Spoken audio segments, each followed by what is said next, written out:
ચલો ભાઈ, ઓસ્ટ્રેલિયાની વાતો કરતાં કરતાં ઘણી બધી સમજ લેતા લેતા આપણે આ બનાવીને નાખ્યું ભરેલું શાક. કઈ રીતના બનાવ્યું, મસાલો શું નાખ્યો. તો જો રેસીપી ગમે તો શેર કરજો, લાઇક કરજો, સબસ્ક્રાઈબ કરજો, ફોરવર્ડ કરજો અને જુઓ, જરૂરથી બનાવજો. જય શ્રી કૃષ્ણ. આજે આપણે બનાવશું શું? ભરેલું શાક. અને ભરેલું શાક એટલું સરસ થતું હોય છે ને કે તમે જુઓ, અલગ રીતથી બધા બનાવતા હોય, કારણ કે ભરેલા શાકમાં પણ રીત બધી ડિફરન્ટ હોય.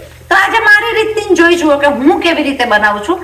કારણ કે ઓસ્ટ્રેલિયાની અંદર વસ્તુ જે મળે, રીંગણા છે, બટેટા છે, એ ભારત દેશથી કમ્પ્લીટ ડિફરન્ટ જ મળે છે.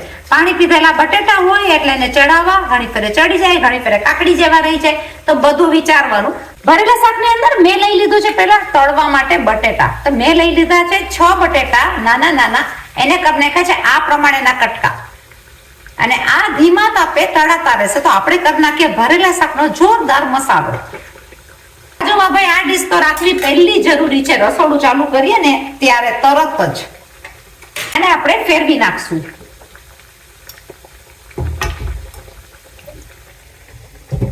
બટેટાના કટકા કરી લીધા છે આ રીતના. જો તમે લઈ લીધા છે બટેટા આ પ્રમાણે કાપીને, નાના નાના કાપેલા હશે તો ચડી પણ તરત જ જશે. અને આ ભરેલું શાક એટલું સહેલું થઈ જાય ને. કાંકરા તો જુઓ બહુ સરસ મજાના મળી ગયા હતા માર્કેટમાંથી. તો આવા રીંગણા હવે સારા એવા મળી જતા હોય છે. તો આ રીંગણાને આપણે તળીને લઈ લેશું. પાછળનો ભાગ હું કાઢીને આપણે લઈ લેશું આ પ્રમાણે. આ થોડા મારા ફ્રીજની અંદર રહી પણ ગયા હતા, પણ ચોખ્ખા રીંગણા અહીંયા હોય છે, બહુ જોવું જ ન પડે, ક્યારે પણ કીડા નીકળશે નહીં. હું કાપી લઈશ બધા રીંગણા આ પ્રમાણે. 2 કાંદા અને થોડું ભૂંગળ મરચું કાપેલું લઈ લેશું તળવામાં.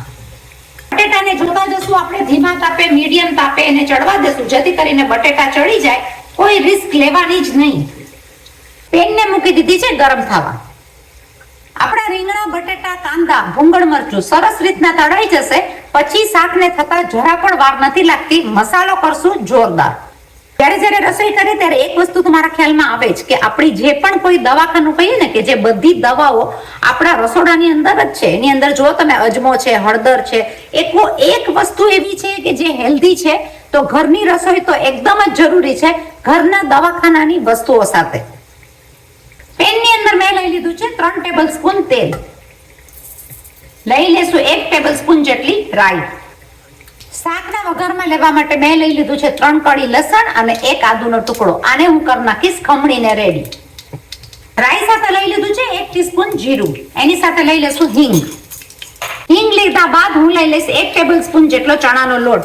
ચણાના લોટની અંદર ખાસ ધ્યાન રાખવાનું છે કે વધારે પડતો ચણાનો લોટ લેવાનો નથી, જેથી કરીને એકદમ ગ્રેવી ઘાટી અને લોટવાળી ના થાય.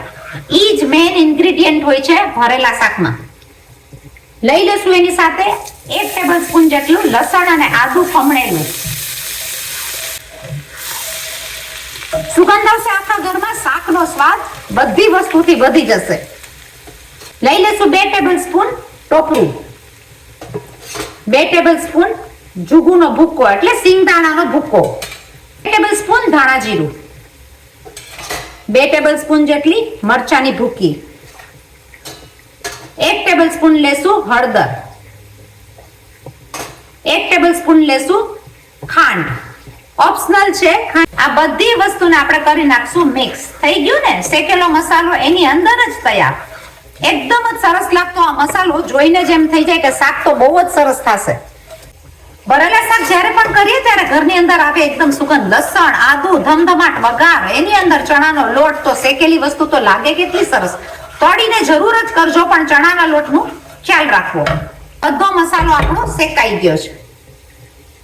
શેકાઈ ગયેલા મસાલામાં હું લઈ લઈશ 2 મોટા ટમેટા ગ્રાઇન્ડ કરેલા. ગ્રેવી તમને જે પ્રમાણે જોતી હોય એ પ્રમાણે તમે એડ કરી શકો. અને પછી તમે જોઈ જુઓ આનો વઘાર કરેલો શાક. ઓહો હો મજા આવી જાય. અને આની સાથે જો શાક ને ભાત ને રોટલી ને હોય, જો બાજુમાં લઈને બતાડું કે આવી ગ્રેવી હોય તો હરેક શાક ખાવાની બધાને જ મજા આવી જાય. તરત જ ચડી જશે, કારણ કે આપણી પેટ છે ગરમ. તો હું લઈ લઈશ આ ચડેલા બટેટા બધા ગ્રેવીની અંદર. છે ને સહેલું ને સટ. કન્ફર્મ જ છે કે બટેટા આપણા એકદમ ચડી ગયા છે. ઈ જ પ્રમાણે બધી વસ્તુ તળીને આમાં લઈ લેશું. જો આની અંદર તમે મુઠિયા પણ નાખ્યા હોય તો શાક તો લાગે બહુ જ સરસ. ઓસ્ટ્રેલિયાની વેધરની પણ વાતો સાથે સાથે કરતા જઈએ તો હમણાં એકદમ જ પડે છે ઠંડી. લઈ લેશું કાંદા અને ભૂંગળ મરચા સાથે. ત્યાં સુધીમાં શાકને કરી નાખશું ધીમું અને બધો મસાલો કરી નાખશું મિક્સ.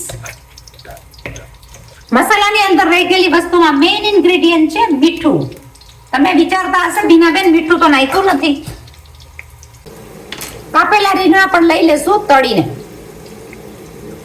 કાંદા મરચા સરસ મજાના સોતળાઈ ગયા. લઈ લેશું બટેટાની સાથે.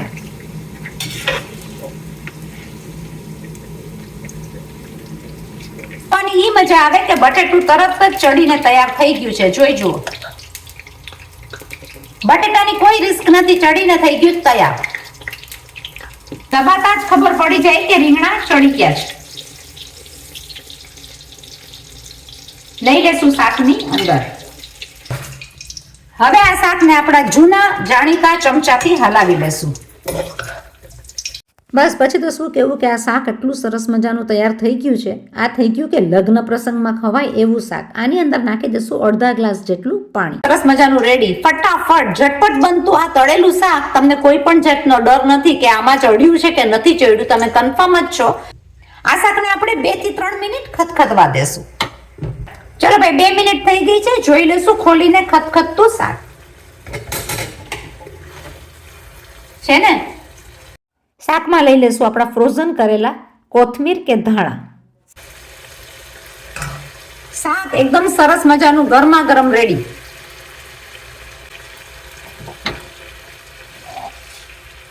લઈ લેશું શાક અને ભાત.